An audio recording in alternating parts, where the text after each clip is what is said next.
পড়ার বিষয় পক্ষ থেকে বলছি, তোমরা যারা ক্লাস 12-এ পড়ো অর্থাৎ 4th সেমিস্টারে পড়ছো এবং তোমাদের যাদের ইতিহাস আছে তাদের জন্য আমরা পড়ার বিষয়ের পক্ষ থেকে একটা খুব গুরুত্বপূর্ণ ভিডিও নিয়ে এসেছি।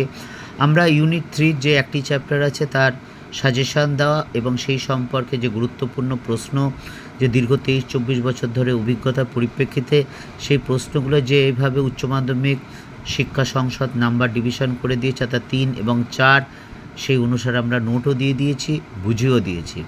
আমরা ইউনিট 4-এর প্রথম চ্যাপ্টারটার আমরা সাজেশান দিয়ে দিয়েছি এবং যে গুরুত্বপূর্ণ প্রশ্ন উত্তর সেগুলো আমরা একাধিক প্রশ্ন আলোচনা করা হয়ে গেছে, করছিও। আজকেও আমরা একটা গুরুত্বপূর্ণ প্রশ্ন নিয়ে আলোচনা করব 3 বা 4 নম্বরের। এছাড়া চ্যাপ্টার যে 2টা আছে অর্থাৎ সংগঠিত জাতীয়তাবাদী রাজনীতির উদ্ভব, এর আমরা সাজেশান দিয়ে দিয়েছি। আমরা আলিগড় আন্দোলন থেকে হিন্দু মহাসভা এই চ্যাপ্টারটার আর 2-4টে প্রশ্ন আছে, সেগুলো সমাধান করেই আমরা তারপরের চ্যাপ্টারটা যে গুরুত্বপূর্ণ প্রশ্ন উত্তরগুলো সেগুলো আমরা আলোচনা করব। তোমরা দেখতেই পাচ্ছ ইউনিট 4-এ যে 4টে চ্যাপ্টার আছে, টোটাল 19 নাম্বার আছে। 3 নম্বরে একটা লিখতে হবে, 4 নম্বরের 2টো লিখতে হবে এবং 8 নম্বরের একটা লিখতে হবে। তা চলো আমরা এই চ্যাপ্টারে একটা 3 অথবা 4-এর, কারণ 3-4 বলে আলাদা কিছু হয় না, 3ও আসতে পারে 4ও আসতে পারে, এই 3 অথবা 4-এর একটি গুরুত্বপূর্ণ আলোচনা করি প্রশ্ন। দেখো কোশ্চেনটা হচ্ছে তেহজিবুল আল আকলারের লক্ষ্য বা উদ্দেশ্য কী ছিল। আমরা দেখেছি স্যার সৈয়দ আহমদ খান প্রথম জীবনে কংগ্রেসের রাজনীতির সাথে যুক্ত থাকলেও পরবর্তীকালে তিনি এই কংগ্রেসের রাজনীতি থেকে সম্পূর্ণ সরে আসেন এবং তিনি প্রথম জীবনে কংগ্রেস সাথে তিনি ভারত মাতার সাথে হিন্দু এবং মুসলমানদের দুটো চোখ বলে বর্ণনা করেছেন, অর্থাৎ ভারত মাতার একটা চোখ যদি হিন্দু হয়ে থাকে আর একটা চোখ মুসলমান। কিন্তু পরবর্তীকালে তার চিন্তাভাবনা সম্পূর্ণ পরিবর্তন ঘটে যায়। তার ধারণা হয় কংগ্রেস হচ্ছে হিন্দুদের সংগঠন, কাজেই কংগ্রেসের নেতৃত্বে ভারত যদি স্বাধীন হয় তাহলে হিন্দুদের স্বার্থ রক্ষিত হবে, মুসলমানদের স্বার্থ বিঘ্নিত হবে। যার জন্য তিনি আলিগড় আন্দোলন গড়ে তোলেন এবং মুসলমানদের সার্বিক উন্নতির জন্য একাধিক পদক্ষেপ গ্রহণ করেন। সেই একাধিক পদক্ষেপের মধ্যে একটি অন্যতম হলো 1870 সালে তিনি একটি তেহজিবুল আল আকলাক নামে একটি পত্রিকা প্রকাশ করেন, যার মূল লক্ষ্য ছিল মুসলমানদের নৈতিক, সামাজিক বা শিক্ষাগত সংস্কার সাধন করা। এবার কি শিক্ষাগত সংস্কার, কি সমাজগত সংস্কার, কি নৈতিক সংস্কার? যেমন মুসলমানদের মধ্যে যেহেতু পাশ্চাত্য শিক্ষা গ্রহণ করেনি, তাদের মধ্যে বা আধুনিক শিক্ষা গ্রহণ করেনি, মুসলমানদের মধ্যে অনেক ধর্মান্ধতা বা কুসংস্কার ছিল।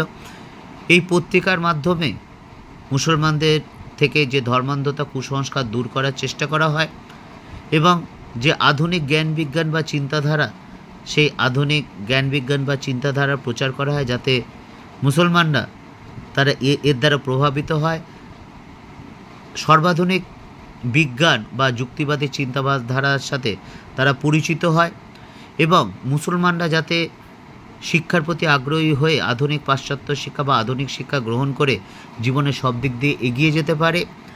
এছাড়া ইংরেজ শাসনের অধীনে থেকে মুসলমানদের সর্বরকম উন্নত সামাজিক, অর্থনৈতিক, রাজনীতি সমস্ত রকম উন্নতি ঘটানো এবং ইসলাম ধর্মকে বা ইসলামকে আধুনিক যুগের সাথে সামঞ্জস্যপূর্ণ করে ব্যাখ্যা করা। কারণ বর্তমানে যেরকম আছে, কারণ 500 বছর আগে যেরকম ছিল আজকে থাকবে না, আজকে যেমন ছিল 50 বছর পরে থাকবে না, 50 বছর পরে যা ছিল 100 বছর পরে থাকবে, এটাই স্বাভাবিক।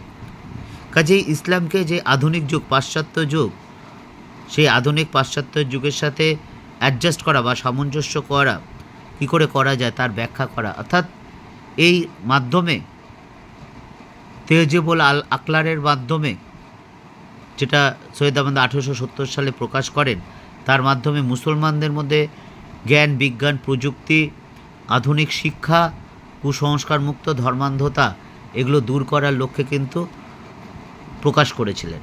পড়া বিষয় পক্ষ থেকে এতটুকুই, অগ্রিম শুভেচ্ছা রইল।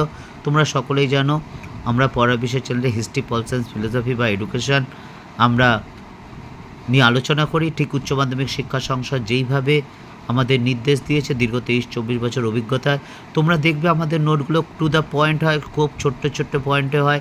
আমরা বিভিন্ন সহায়িকা বই ইউজ করি, বিভিন্ন পাঠ্য বই ইউজ করি, প্লাস নিজের বিদ্যা বুদ্ধি এগুলোর মাধ্যমেই কিন্তু আমরা নোটগুলো করা।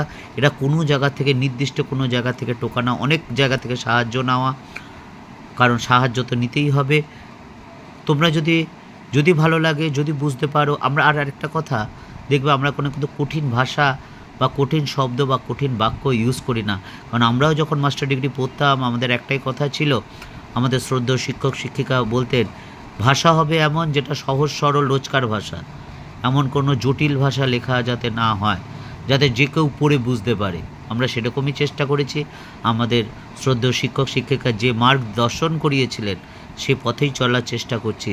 যদি ভালো লাগে চ্যানেলটি লাইক করে সাবস্ক্রাইব করে বেল আইকন টিপে রেখো, কারণ তোমাদের ভালোবাসা আমাদের দরকার, তোমাদের সমর্থন আমাদের দরকার। যদি কোনো ভুল হয়ে থাকে বা কোনো ত্রুটি থাকে অবশ্যই বলবে, কারণ আমরা সংশোধন করতে চাই। ভুল হতেই পারে, কামনীয় নয়, তবুও ভুল যদি হয় সেটা আমরা শুধরে নিতে চাই, সেক্ষেত্রে তোমাদের সাহায্য দরকার। এছাড়া উচ্চ মাধ্যমিক দেওয়ার পর তোমরা কী করতে চাও, কোন সাবজেক্ট পড়তে চাও, অর্থাৎ কেরিয়ার কাউন্সিলর আমাদের আছেন আমাদের এই চ্যানেলে, এই গ্রুপে। এই সম্পর্কে তোমাদের যদি কোনো জিজ্ঞাসা থাকে অবশ্যই বলো, কারণ অনেককেই দেখে কলেজে পড়ছো কিন্তু সাবজেক্ট কম্বিনেশন এরকম, তারা এখনও ভুগছো। আজকেও একটা ছাত্র বলল যে এই সাবজেক্টটা নিলে ভালো হতো, এর সাথে কম্বিনেশনের ব্যাপার আছে, বা যে যাই পড়ো বলো, আমরা চেষ্টা করব তোমার সমস্যার অবশ্যই সমাধান করা। পড়া বিষয় পক্ষ থেকে এতটুকুই। অগ্রিম শুভেচ্ছা রইল সকলের জন্য।